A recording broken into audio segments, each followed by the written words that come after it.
बड़े बड़े महापुरुष भी जानते हैं कि संकेत से, परिहास से, तान के आलाप के समय किसी की अवहेलना करने में भी यदि भगवान के नाम का उच्चारण हो जाए तो उसके पाप नष्ट हो जाते हैं। जो मनुष्य गिरते समय, पैर के फिसलने पर, अंग भंग होने पर, ताप आदि की दाह पर, चोट लगने पर यानी कैसी भी विवशतावश भगवान के नाम का हरि हरि शब्द का उच्चारण करता है, वह नरक की यातना का पात्र नहीं रह जाता। गिर जाने से चाहे कितनी ही हानि हो, पर हाय हाय मत करो, हरी हरी करो। चूल्हे पर उबलता हुआ दूध जब छलकने लगता है तो हमारी माताएं हाय तौबा करने लगती हैं, पर हाय हाय करने से अब होगा ही क्या, हरी हरी बोलो।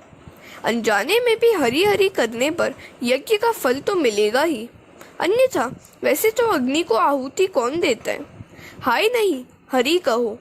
ऐसा करने से अनजाने ही भगवान का स्मरण होगा और जप होगा।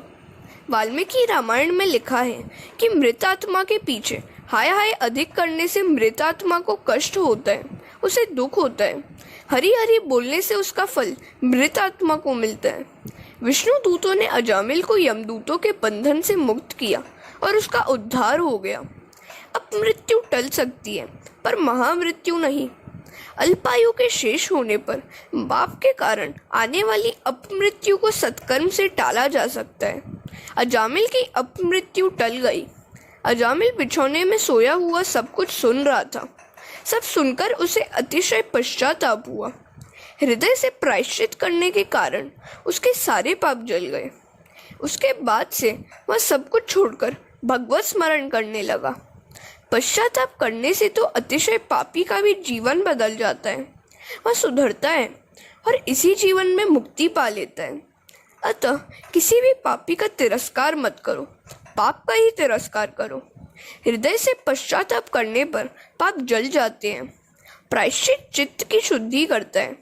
उसके बाद से अजामिल नीरस भोजन करने लगा। जिसका भोजन सरस होगा उसका भजन नीरस होगा, और जिसका भोजन नीरस होगा उसका भजन सरस होगा। जीवन धन या कुटुंब के लिए नहीं, श्री कृष्ण के लिए है। अजामिल की बुद्धि अब त्रिगुणात्मिका प्रकृति से परे होकर भगवान के स्वरूप में स्थिर हो गई। उसे लेने के लिए विमान लेकर पार्षद आए। विशिष्ट मान ही विमान है। अजामिल सोचता है कि उसने वैसे तो अनेक पाप किए थे, फिर भी सद्गति मिली। नाम में निष्ठा रखने का यही फल था। अजामिल ने नारायण नारायण का जप करके जीव और जीवन को पवित्र बना लिया। जीव को समझाने से वह सुधरेगी। श्रीखंड मांगे तो उसे कड़वे नीम का रस दो। वह व्यर्थ का भाषण ही अधिक करती है, निरर्थक बक बक करती रहती है, भगवान का नाम तो कभी लेती ही नहीं है। जीव को यदि नीम का कड़वा रस पिलाओगे तो उस पर राम का नाम बस जाएगा। हरे कृष्ण।